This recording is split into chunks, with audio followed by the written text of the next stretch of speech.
অনেক সুন্দর, উনি অনেক দেখছি, অনেক ফ্রেন্ডলি, মাশাআল্লাহ ভালোই লাগছে অনেক।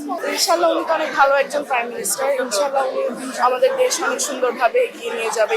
আমাদের বিল্ডিং এ তারেক রহমান এসেছে, তাকে দেখার জন্য আমরা আসলে অনেক সময় ধরে অপেক্ষা করছি। আমাদের ছোট ছোট বাচ্চারাও অধীর আগ্রহে বসে আছে যে তারা ওনার সাথে হ্যান্ডশেক করবেন। আমরা একটু কথা বলার চেষ্টা করি। জি, তারেক রহমান তো এখানে এসেছেন, সব মিলে কেমন লাগছে? উনি আপনাদের দেখেছি হাত নাড়িয়ে স্বাগতম জানিয়েছেন, কেমন লাগছে সব মিলে নতুন অনেক সুন্দর, উনি অনেক দেখছি, অনেক ফ্রেন্ডলি, মাশাআল্লাহ ভালোই লাগছে অনেক। এখন তো দেখা যায় বাংলাদেশ বিনির্মাণে তরুণদের অগ্রগতি খুব ভালোভাবেই রয়েছে। কি মনে হচ্ছে বাংলাদেশ কিভাবে এগিয়ে যাবে বলে মনে করছেন? ইনশাআল্লাহ উনি তো অনেক ভালো একজন প্রাইম মিনিস্টার, ইনশাআল্লাহ উনি আমাদের দেশ অনেক সুন্দরভাবে এগিয়ে নিয়ে যাবে। ইনশাআল্লাহ আমরাও চেষ্টা করব যেন অনেক ভালোভাবে দেশটা যেন আমার নামটা ভালো করে চালায়।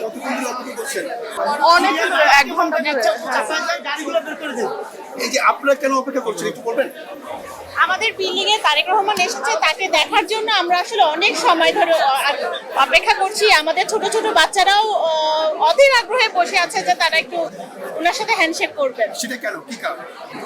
তিনি আমাদের ভবিষ্যৎ প্রধানমন্ত্রী, আমাদের জাতীয় নেতা। এই জন্য আপসী নেত্রী বেগম খালেদা জিয়ার এক বড় ছেলে, সব মিলে।